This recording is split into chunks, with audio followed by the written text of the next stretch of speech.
Kabanata 5377.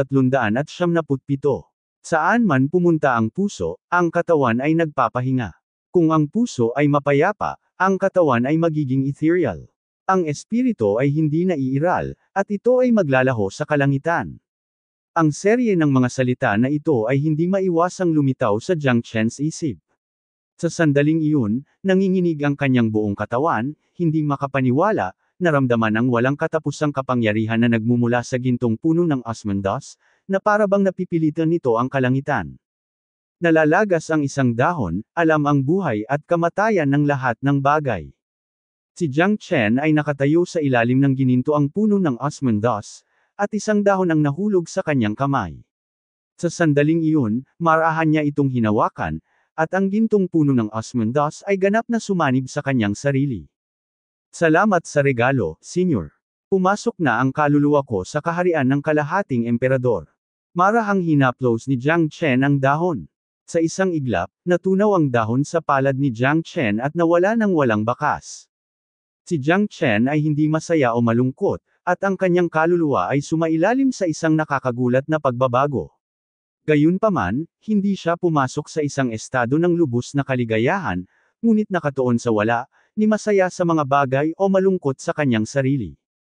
Ang estado ng kalahating emperador ay hindi maisip.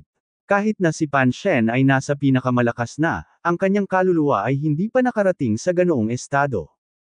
Ang puso ni Jiang Chen ay parang tahimik na tubig, at ang paghahalo sa ginintoang puno ng osmanthus ay parang pagsasama ng langit at lupa. Talagang nakuha niya ang mana ng gintong puno ng osmanthus. Ang napagtanto niya sa puno ng gintong osmanthus ay tiyak na hindi maaabot ng ordinaryong tao sa 100,000 taon.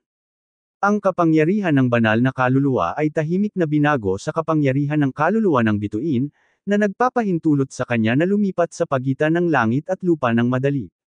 Dahan-daang iminulat ni Jiang Chen ang kanyang mga mata. Sa sandaling iyon, bumukas ang malamig na taglamig, natunaw ang yelo at natunaw ang niebe. Ang hininga ng tagsibol ay dumating sa kanyang mukha, at ang mga halaman ay naging makulay sa isang iglap, at ang mundo ay mapayapa. Si Pan Shen, na nagtatanim sa kuweba, ay agad na nagmulat ng kanyang mga mata. Sa kawalan ng paniwala, lumipad siya palabas ng kuweba at tiningnan ang mga pagbabago sa kalangitan. Naramdaman niya ang isang hindi mapaglabanan na aura na bumalot sa buong sinaunang mundo. Maaaring, si Jiang Chen ay gumawa ng isang tagumpay. Mabilis na lumipad si Pan Shen sa tuktok ng mga ulap, at nakita si Jiang Chen na nakasuot ng puti, walang mantsa, nakatayo sa tuktok ng bundok, hinahangaan ang walang katapusang natural na tanawin. Kuya Jiang Chen, ikaw. Hindi malay na tanong ni Pan Shen. Ito ay isang maliit na pambihirang tagumpay. Sa pagkakataong ito, marahil ay maaari nating subukan at masira muli ang sinaunang kaharian. Bahagyang ngumiti si Jiang Chen, ngunit hindi sumang-ayon si Pan Shen sa kanyang puso. Ito ay hindi isang maliit na tagumpay. Alam niya na kung susunod siya kay Jiang muli sa pagkakataong ito, imposibleng gawin ito ni Chen sa kanyang kalaban, hindi na ito ang lakas na maipapakita ng isang half-step Star King level powerhouse. Ang taong ito ay talagang hindi maarak at mailalarawan lamang sa dalawang salita, perverted. Sa pagkakataong ito, tiyak na magagawa mo ito. Maging ang mga bundok at kapatagan, at ang mga bituin sa langit ay magbabago para sa iyo. Sabi ni Pan Shen na may determinasyon. Sa pagkakataong ito, muling napuno ng pag-asa ang kanyang mukha. Muling lumitaw ka. Ngayong taon, medyo bumuti ang iyong lakas. Gayunpaman, hindi madaling sirain ang pagbabawal sa sinaunang kaharian. Naghihintay ako sa iyo anumang oras. Tingnan natin kung paano mo mababaligtad ang mga bagay-bagay. Star. Di man ang malaking mukha ay sumasakop sa kalangitan, at ang hangin at mga ulap ay tumataas ng sunod-sunod, na muling lumitaw sa mga ulap. Ngayon, gagamitin ko ang aking lakas para sirain ang iyong pagiging kalahating tao at hindi demonyo. Si Jiang Chen ay malamig na sumimangot, ang kanyang aura ay kalmado, ang kanyang mga mata ay kasing solid ng hangin at kidlat. Shen Nianju, isang pag-iisip ng reinkarnasyon, isang pag-iisip ng kawalang hanggan. Ang Star Soul Power ni Jiang Chen ay agad na lumundag. Nang ito ay bumagsak sa kalangitan, pumunta ito sa higanteng mukha ng bituin na demonyo, dinurog ito, at ganap na pinunit ang kawalan. Hindi, imposible. Imposible ito. Ang higanteng mukha ng bituin na halimaw ay sumigaw ng hindi mapapantayan, na nagpasigla kay Pan Shen. Sa oras na ito, sinalong Shisan, Dawang at ang iba pa ay mas nananabik na umasa na si Jiang Chen ay makakaharap. Muling si Jiang Chen. Kumikilos ang higanteng mukha ng bituing demonyo. Sa pagkakataong ito, tiyak na ibabalik nito ang sitwasyon. Ang higanteng mukha ng bituin na demonyo ay patuloy na naninira, nakakatakot, napunit, at nag-aayos muli. Ang kapangyarihan ng kaluluwa ng bituin ni Jiang Chen ay umabot na sa antas ng kalahating emperador. Sa oras na ito, maaari niyang mapunit ang bituin gamit ang kanyang pinakamataas na kapangyarihan. Sitwasyon ng demonyo. Kahit na paghiwalayin mo ako, hindi ka pa rin makakatakas mula sa sinaunang kaharian na ito. Ito ang naiwan ni Emperor Bai Yao, at hindi mo ito masisira. Dumagundong. Anggal ang bituing. Demonyo. Siya ay pinatay ng Jiang Chen. Malakas na pinsala, ngunit tila naramdaman ni Jiang Chen ang kahirapan. Ang taong ito ay hindi ang susi sa pagbabawal ng sinaunang mundo. Ang pinakamahalagang bagay ay ang pagbabawal ng emperador. Ang kanyang kalahating emperador na kaharian at kapangyarihan ng bituin ay dinala sa sukdulan. Sa huli, hindi pa rin ito makalabas. Ang bituin na demonyo ay malubhang nasugatan sa paggamit ni Jiang Chen ng Divine Mind Technique, ngunit napakahirap na linisin ang kalangitan at ganap na buksan ang sinaunang kaharian. Suray-suray at bumagsak si Pan Shen sa lupa. Noong una ay naisip niya na sa pamamagitan ng pagsira sa Star Demon, makakaalis siya sa sinaunang kaharian na ito, ngunit ngayon ay tila ang pagbabawal ng emperador ang pinakamahalaga at pangunahing punto. Kung wala ang lakas ng Emperor Realm, tila imposibleng makalusot. Masyado pa akong walang muwang. Pulong ni Pan Shen. Senyor, pahiram mo sa akin ang iyong kaluluwa para tulungan akong masira ang pagbabawal na ipinataw ng makapangyarihang emperador na ito. Golden Osmanthus III, umiihip ang hangin. Panipi. Naisip ni Jiang Chen, ang kapangyarihan ng kaluluwa ng Golden Osmanthus III ay patuloy na lumaganap, at isang piraso ng gintong liwanag ang tumalsik sa lupa. Ang kapangyarihan ng Golden Osmanthus III ay hindi mapapantayan kahit ni Jiang Chen. Ito ang pinakamataas pag-iral mula sa sinaunang panahon hanggang sa kasalukuyan.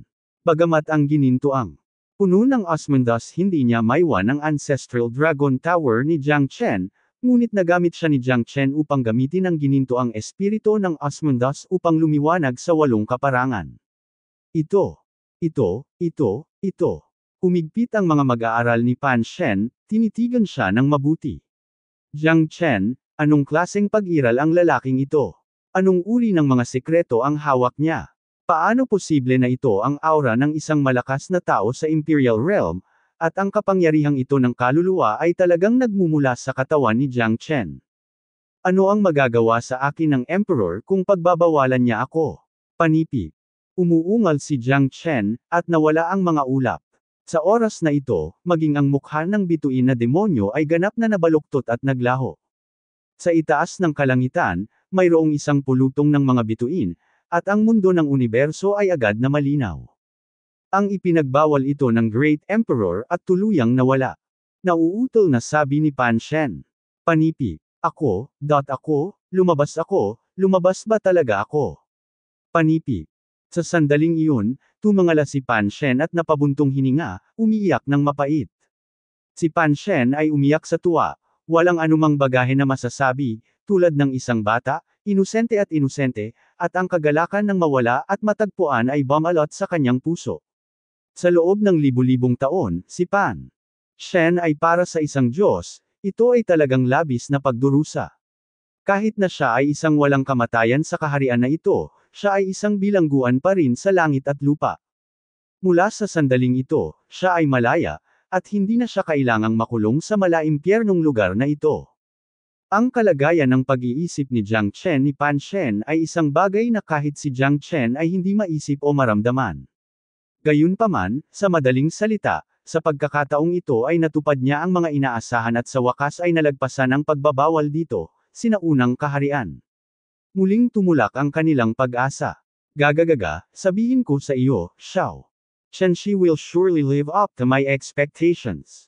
Mukha siyang emperor, not bad. Halos maabyutan niya ako. Panipi. Kinawag-kawag ni Dawang ang kanyang buntot at confident na sinabi. You dumb dog, hindi mo nakakalimutang isama ang sarili mo kapag nagyayabang ka. Humph, this time I'm sorry for Xiao Chenzi, wala akong kinalaman sa iyo. Nakangiting sabi ni Long Shisan, na inilibot ang kanyang mga mata kay Dawang, at lahat ay nagpakita ng nakakagaan ng ngiti sa kanilang mga mukha. My power, my power. Akala ko habang buhay akong makulong dito hanggang sa mamatay ako. Sa hindi inaasahan, bumalik ulit ang kapangyarihan ko. Panipi. So familiar Yuan Li, I Yuhuation I'm back again, hahaha.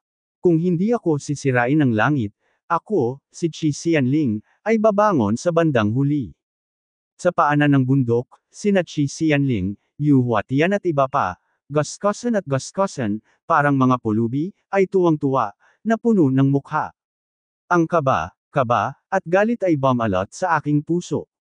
Para sa kanila, ang oras na ito ay tulad ng isang muling pagsilang, at walang sinuman ang maaaring hindi matuwa tungkol dito. Marami na sa kanila ang naramdamang wala ng pag-asa at malapit ng sumuko, sa hindi inaasahang pagkakataon. Sa oras na ito, muli nilang mahahanap ang isang bagay na nawala. Sa sandaling ito, sa itaas ng siyam na langit, umiihip ang hangin at gumagalaw ang mga ulap. Tumingin si Pan Shen kay Jiang Chen, ang kanyang mga mata ay labis na nasa sabik at napakabigat. Pagkaraan ng maraming taon, halos nakalimutan na niya kung ano siya dati. Ito si Jiang Chen ang nagtulak sa kanila palabas ng kailaliman gamit ang kanyang sariling mga kamay, kung hindi dahil kay Jiang Chen, mamamatay silang lahat dito. Kuya Jiang Chen, salamat. Para sa akin, kayo ang buhay kong mga magulang. Kung may kailangan, ako, si Pan Shen, ay tiyak na paprotektahan ka kahit ipagsapalaran ko ang aking buhay. Sabi ni Pan Shen kay Jiang Chen, tahimik na. Tumango, ang pangakong ito ay kasing halaga ng 1,000 bato. Kung makaligtas ka sa isang sakuna, pagpapalain ka mamaya. Pagkatapos ng 10-10 milyong taon ng akumulasyon, sa palagay ko ay magkakaroon ako ng lakas upang hamanin ang mga makapangyarihang emperador, tama ba? Nakangiting sabi ni Jiang Chen. Tuldok. Tumango si Pan Shen, wala akong metatago sa iyo. Bagamat tahimik ako dito sa loob ng libu-libong taon, hindi pa bumabagsak ang antas ng aking paglilinang. Sa pagkakataong ito ay lumabas ako sa sinaunang kaharian, at tiwala ako na kaya kung umatake, ito. Narating na niya ang tunay na kaharian ng imperial. Kung gayon, batiin mo na kita, kapatid. Sabi ni Jiang Chen. Brother Jiang Chen, nakalabas na tayo sa wakas, at naibalik na ang ating lakas. Tumakbo si Chen Lu sa tabi ni Jiang Chen at tuwang-tuwang sinabi. Pagkaraan ng 1 taon, maaari na silang umalis ng hayagan. Xiao Chenzi, napakagaling mo sa pagkakataong ito. Kwek-kwek, Panginoong Aso, talagang minamaliit kita. Akala ko kailangan kong ibalik ang kaharian ng dakilang emperador upang masira itong kulungan ng langit at lupa at ang walang hanggang pagbabawal.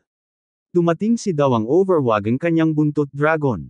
13 sneered and said, directly revealing Dawang's old background, huwag mong pakinggan ang kanyang pagmamayabang, ang taong ito ay kumakain at natutulog lamang araw-araw, siya ay walang puso, tingnan mo siya, tumaba ng husto.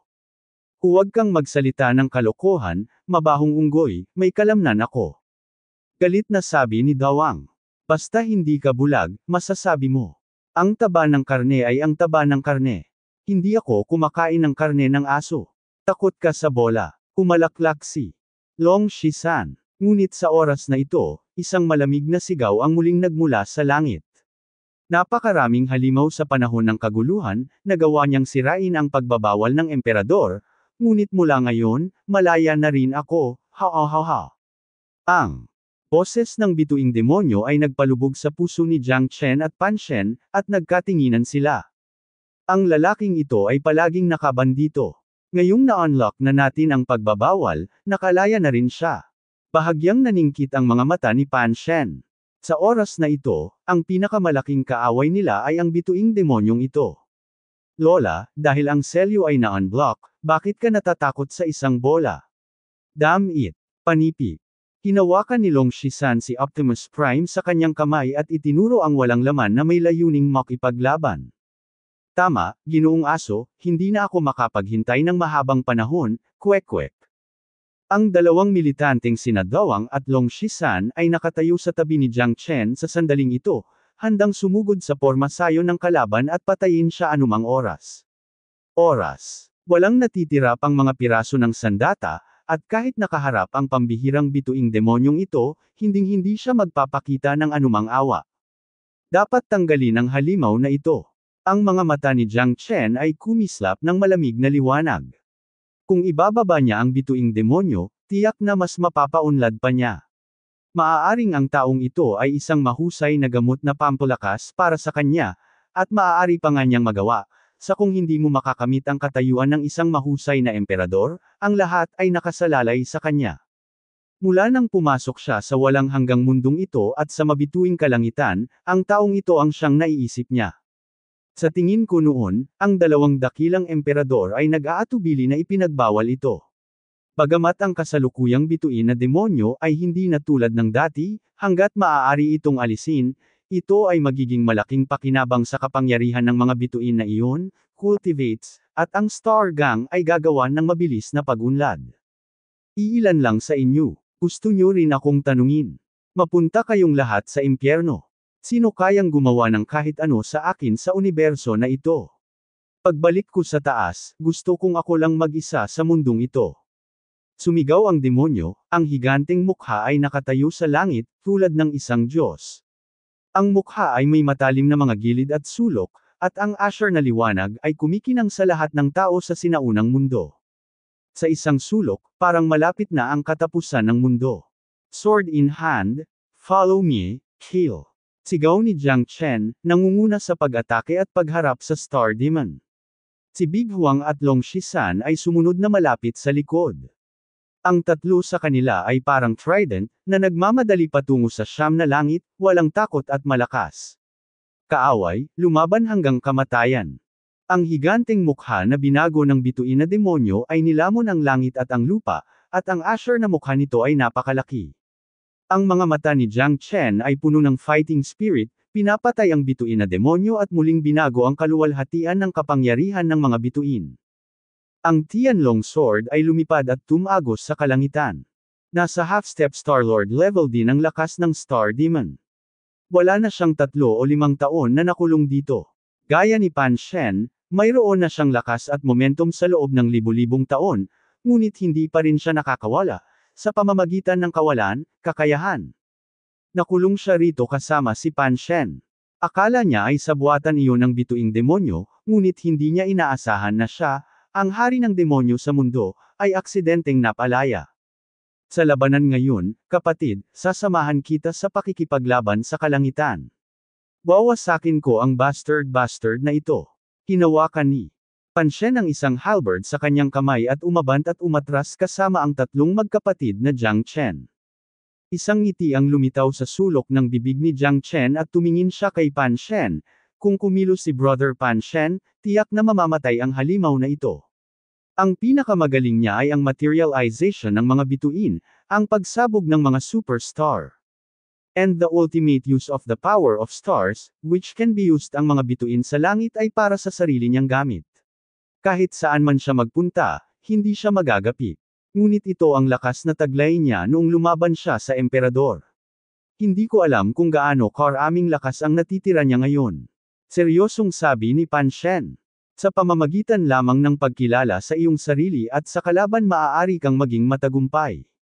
Ang labanan ay matagumpay, ngunit walang nakakaalam kung gaano kalakas ang natitira sa Star Demon. Labanan mo ako, Mr. Asu. Kung dragon, kailangan mong hawakan para sa akin. Kung tigre, kailangan mong humiga para sa akin. Tulad ng sinumang hindi emperador sa nakaraang buhay. Long Shisan nagbago, hawak ang Optimus Prime sa kanyang kamay, isang haligi na nakataas ang langit. Subukang hilahin ang bundok. Ang 4 na master ay sumugod sa tuktok at binomba ang higanteng mukha ng bituin na demonyo na may mataas na langit na output. Sa oras na ito, hindi dapat madaig ang Star Demon. Hindi siya may kukumpara sa mga ordinaryong malalakas na lalaki. Noon, isa siyang nilalang na nagpatakot sa kanya ng emperador na parang tigre.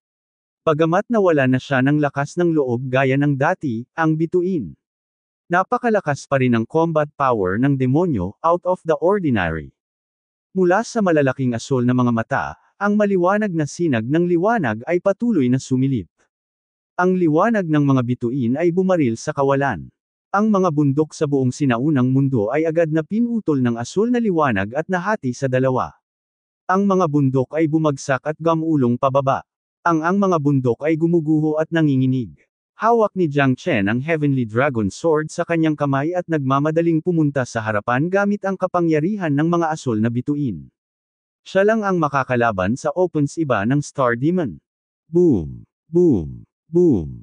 Ang mga electric eye laser ng tatlong bituin na demonyo ay winalis ang kawalan, at maging sinalong Shisan at Dawang ay napilitang umatras. Ang electric eye laser, tulad ng isang asul na enchantress, ay tumusok sa kawalan, at ang mga taong nagniningning ay hindi maimulat ang kanilang mga mata sa lahat. Pinutol ni Jiang Chen ang mga tinik at sumugod sa harapan, na may mga talam ng espada na napyunit sa hangin at nakaharang, ngunit ang kapangyarihan ng bituing demonyo ay napakalakas pa rin. Mahirap magmadaling umakyat sa Nine Heavens at lumapit sa Star Demon, lalo pa sina Dawang, Long Shisan at iba pa. Malapit na sumunod si Pan Shen sa likuran. Alam na alam niya ang takot ng bituing demonyo at hindi niya ito panang-ahas na balewalain.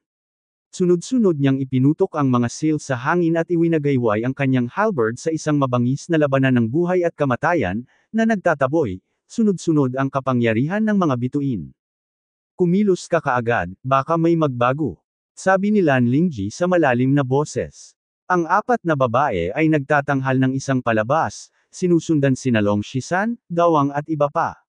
Lahat sila ay mga half-star king level expert. Sila rin ay nasa same level, hindi nagbibigay daan ang mga babae sa lalaki, kahit alam nilang maraming panganib, hindi sila kumikibo. Kung gusto nilang umalis dito, dapat maalis ang bituin na demonyo. Kahit na ayaw nilang magkaaway ang bituing demonyo, hindi sila pababayaan ng bituing demonyo. Ang laban na ito ay isang laban hanggang kamatayan, na walang paraan. Ang 8 master ay nahaharap sa hamon. Ang bituin na demonyo ay hindi nagpakita ng anumang takot. Nakahinga siya ng mapusyaw na asul na apoy, nilamon ang lahat, at direktang lumapit sa kanila.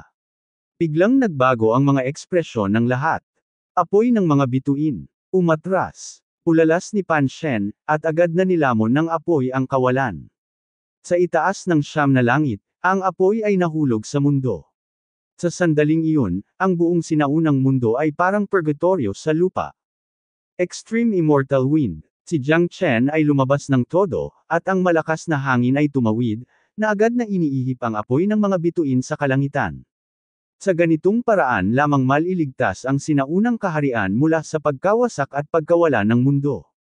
Hindi masama, ngunit nakakalungkot na hindi ka pa rin makatakas sa aking pagkakahawak. Naiinis na sabi ng bituing demonyo. Ang walang katapusang mga kislap ay dumurog dito at na-suffocate ang lahat, na nag-iwan sa lahat ng pakiramdam ng kawalan ng kapangyarihan at pagkabulok. Masyadong pervert ang Star Demon na ito. Kapag nasunog ang Starfire na ito, mamamatay tayong lahat. Nagmura si Dawang at sinabing, hindi nakakapagtakang napakahirap harapin ang Star Demon noon, kahit na ipinagbawal na ito, 10-10 milyong taon, at makausap silang lahat ang kalaban. Yuanzhen Technique, ang pinagmulan ay walang hanggan. Galit na umungal si Pan Shen at lumabas ng todo. Ang pinagmumula ng enerhiya sa buong katawan niya ay naging solid sa isang iglap. Hinarangan ng Yuanzhen Technique ang karamihan sa mga spark na may malaking block. Hindi natin dapat hayaang sirain ng kanyang Starfire ang mundo. Napangiti si Pan Shen. Masasabi ni Jiang Chen. Sinubukan niya ang kanyang makakaya, na may mahinahong puso at matatag na mga mata. Nagkaroon na siya ng damdamin para sa sinaunang kaharian na ito, kahit na sabihin ito, ngunit matagal na niyang itinuturing itong sinaunang mundo bilang kanyang tahanan, ang kanyang pinagpalang lupain ng paglikha. Ang mga taga-nayon ay mga tao ni Pan Shen at ang kanyang emosyonal na suporta para sa buong sinaunang mundo. Sa makatuwid, sinubukan ni Pan Shen ang kanyang makakaya upang iligtas ang mga taong iyon mula sa apoy at tubig. Tiningnan ni Zhang Dada at ng iba pa ang mga immortal na ginagawa ang kanilang makakaya para sa kanila sa kawalan, at ang kanilang buhay ay nakataya, na may mga luhang umaagos sa kanilang mga mukha. Immortal sa itaas, hindi kami makapagpasalamat sa iyo ng sapat. Salamat, Immortal. Kami ay mabubuhay at mamamatay kasama ang Immortal. Ang mga taga-nayo na iyon ay puno rin ng pagkamangha at pagmamahal kay Pan Shen, at nagmamadaling pumunta sa magkabilang direksyon. Ang pakiramdam na ang dugo ay mas makapal kaysa sa tubig ay hindi maintindihan ni Jiang Chen, ngunit sa pagtingin sa ngiti sa mukha ni Pan Shen, alam ni Jiang Chen na lahat ng kanyang ginawa ay sulit. Ang mga mata ni Pan Shen ay napuno ng luha, at siya ay labis na matapang, na isinaaktibo ang pinagmulan ng katotohanan at nakikipaglaban sa bituin na demonyo. Kahit na mayroong 10,000 tao, ako ay pupunta. Sandali, kapatid na Pan Shen, darating ako. Nakita rin ni Long Shisan ang kahihiyan ni Pan Shen, ngunit humanga siya sa kanyang espiritu, isinakripisyo ang kanyang sarili para sa iba, at namumuhay ayon sa pangalan ng isang immortal. Sa totoong buhay at kamatayan na sitwasyon, hindi siya sumuko sa walang armas na mga taga-nayon. Ito ay katapatan at responsibilidad. Hinawakan ni Long Shisan si Optimus Prime sa kanyang kamay, itinaas ang langit gamit ang isang haligi, at sumugod patungo sa higanteng mukha ng bituing demonyo. Hinampas niya ng malakas, at sumabog ang langit. Ancient Dragon Soaring Technique. Soaring Dragon Transformation. Patuloy na hinamon ni Jiang Chen ang kanyang sariling lakas, lumapit sa tunay na Star-Lord level expert ng walang hanggan, pinuputol ang ikasyam na langit gamit ang isang espada at tinusok ang higanteng mukha ng bituin na demonyo. Patayin mo ako. Si Jiang Chen, Pan Shen at iba pa, na nagtutulungan, ay muling naglunsad ng isang opens iba laban sa bituing demonyo. Sa pagkakataong ito, kahit na buong lakas silang tumakbo, hindi pa rin nila kayang talunin ang bituin na demonyo ng mag-isa. Ang mga kasama kong bituin ay mabubuhay hanggat langit at lupa. Kung ang mga bituin ay immortal, ako ay magiging walang hanggan. Ang bituin na demonyo ay muling nagluwa ng isang subo ng asol na apoy. Sa pagkakataong ito, sina Jiang Chen at Pan Shen ay natalo sa hakbang. Malubhang nasugatan si Pan Shen at nahulog sa tuktok ng sagradong bundok. Long Shisan at Passive ding umatras si Dawang at ang iba pa. Gamulong ang pinagmumula ng enerhiya sa kanilang katawan, nag-iinit ang buong katawan, at nasusunog sila sa apoy ng mga bituin. Seryoso ang kanilang katawan, nasugatan at hindi na nila nagawang lumaban pa. Nag-iisang lumaban si Jiang Chen laban sa Starfire, ngunit patuloy itong umatras at naging mas mabangis. Xiao Chenzie, huwag kang kumapit ng mahigpit. Medyo namumula ang mga mata ni Dawang. Sa pagkakataong ito, si Jiang Chen ay lumaban sa likod ng lahat. Ang apoy ng mga bituin ay napakalakas na walang makakapigil dito. Ang kanilang pinagmumula ng enerhiya ay patuloy na nag-aapoy, at ang buong tao ay tila malapit ng sumangga. Ganun din.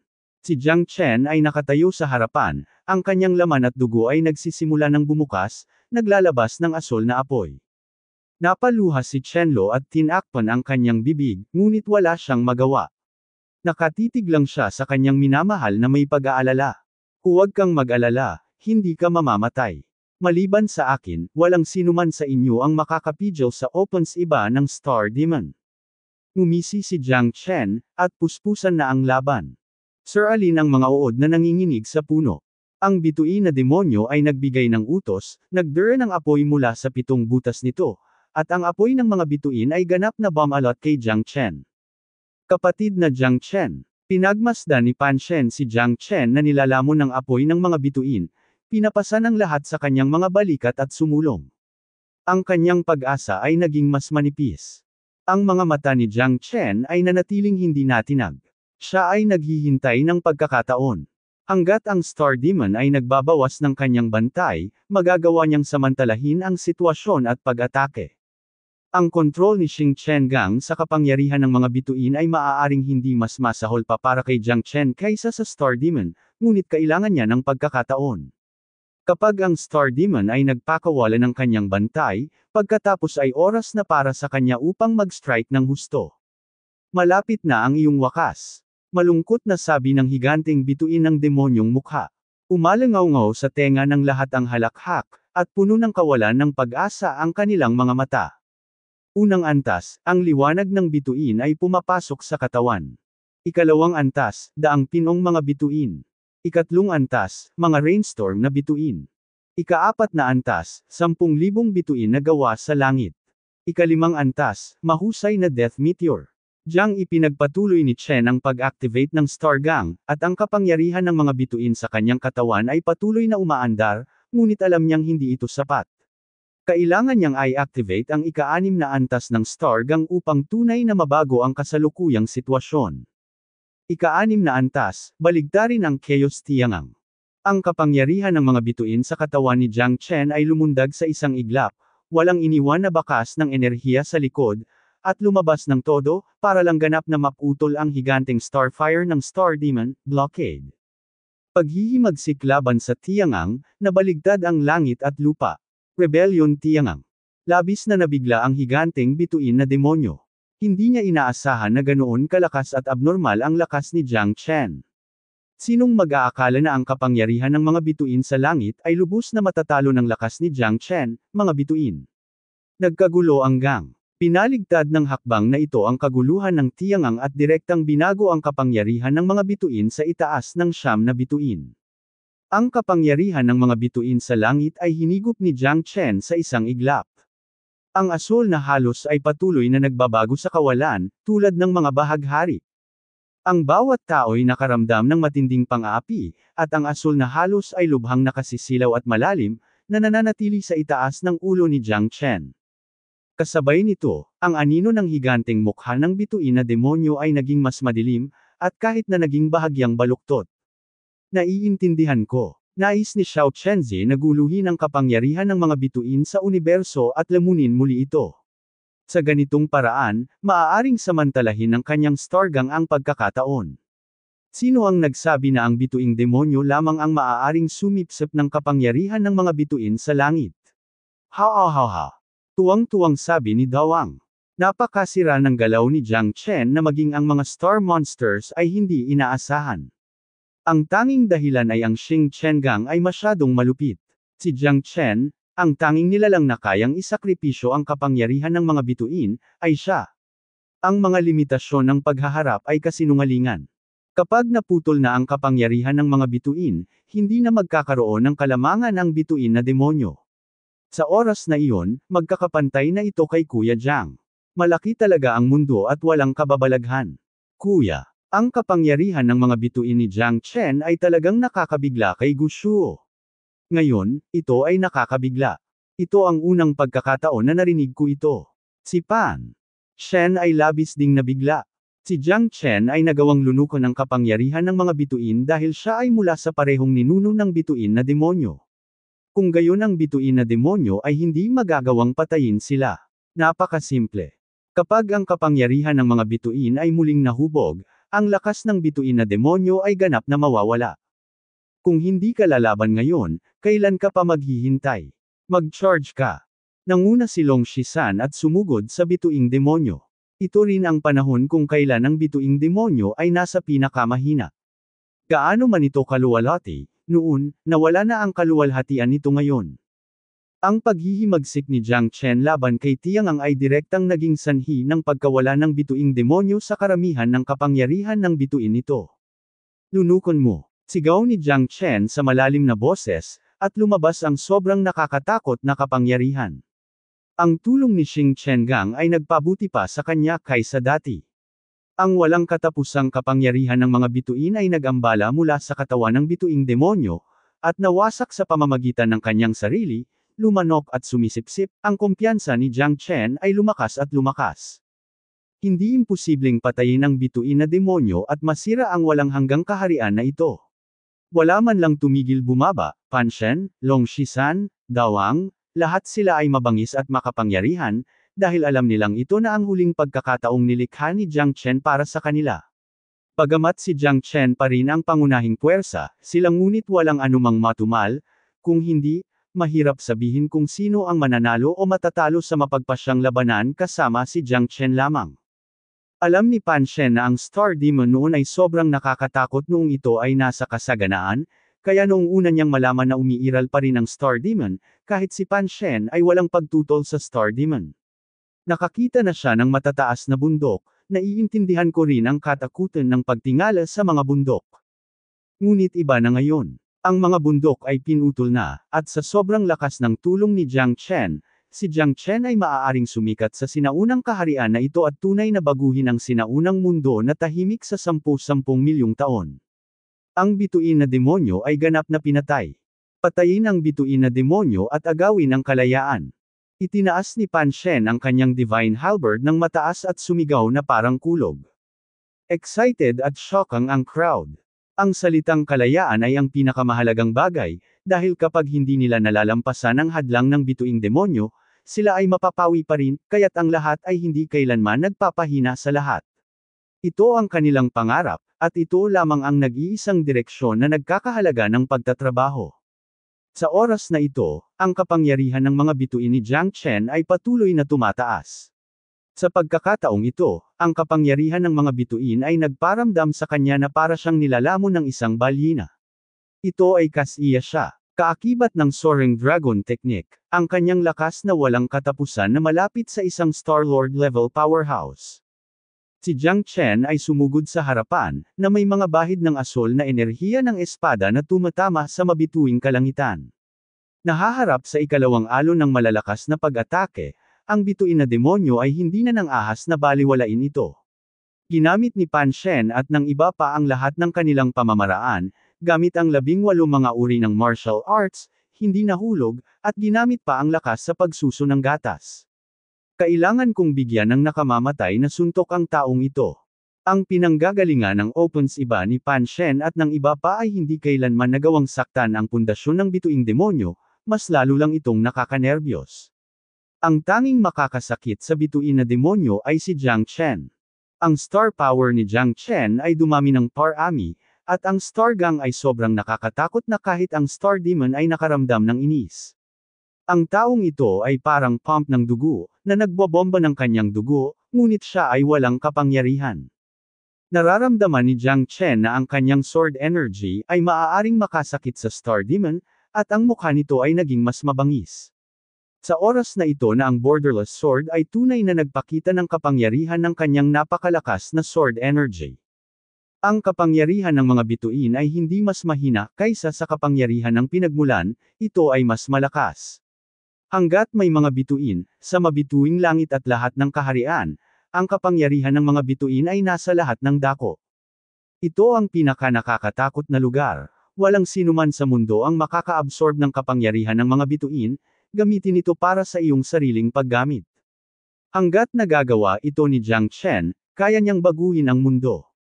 Ang dahilan kung bakit napakalakas at walang kapantay ng bituin na demonyo sa mundo ay dahil sa walang hanggang mundo, siya lang ang maaaring gumamit ng kapangyarihan ng mga bituin, kaya pilit itong ipinagbawal ng 2 dakilang emperador dito.